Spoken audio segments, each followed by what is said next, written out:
Guys, so what I'm doing right now, I'm working on the front brakes. I haven't really decided if I'm going to go with drums again or discs. Most people would tell me to go ahead and upgrade to disc brakes, and then some people are purists and they would say stick with the drum brakes. Um, Either one is really fine for what I'm going to use this truck for.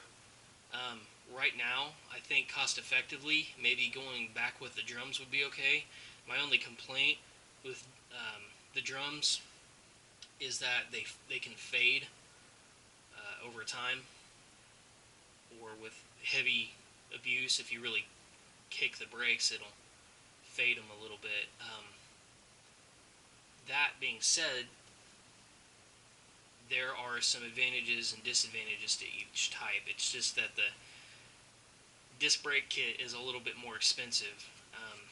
In order to put that on, I've still got to take this plate off here, and these two bolts here are a pain in the butt. I haven't been able to get them out yet.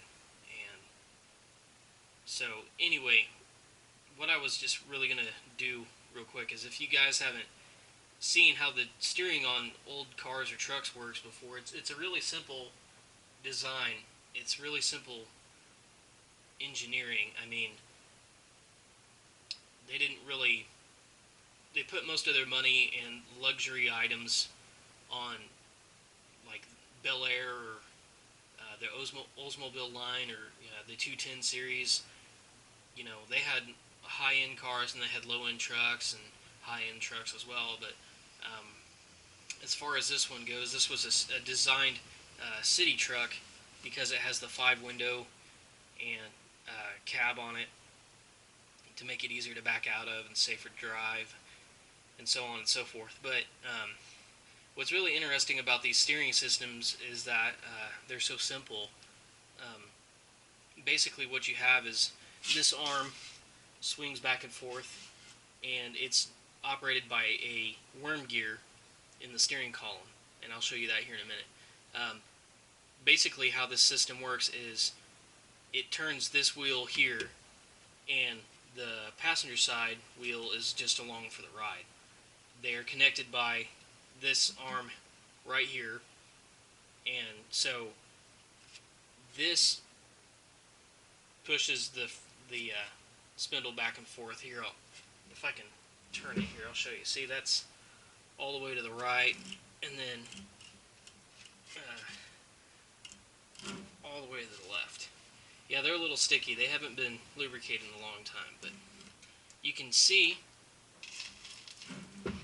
the other one turn back there. So basically, it's really just this wheel that's actually having a load put into it, and then the other one is just along for the ride.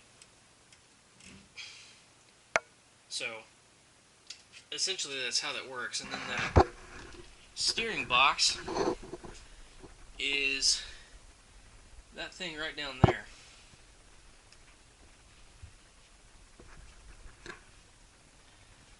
This piece here.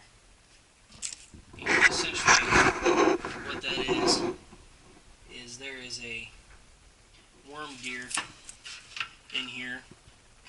If you don't know what a worm gear is, basically it's kind of like a gear in a spiral, for lack of a better term. If you can imagine like a barbershop pole that rotates, it's kind of an illustration of what a worm gear is. But when it rotates like this direction, it's spinning a gear back and forth this way. And then that in turn is moving that arm down below that you saw.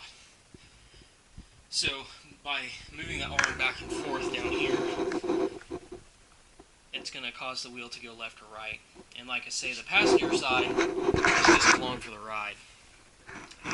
I'm in the process of doing all that stuff right now, rebuilding the steering column. I've got the cab all taken apart. I was trying to get the dashboard out, but it looks like I'm going to have to remove the glass first. from what I can tell, that's what I'm going to have to do. I wouldn't be surprised. That glass is going to have to come out anyway. But I don't know if I'm ready for that kind of a commitment just yet. I kind of just want to get the thing running and drive it down the street a few times before I attempt to get it licensed or anything. But anyway, that's kind of a crash course on how steering on older vehicles works. It's a pretty simple design, and it works. It works just fine. So anyway, I will catch you guys later.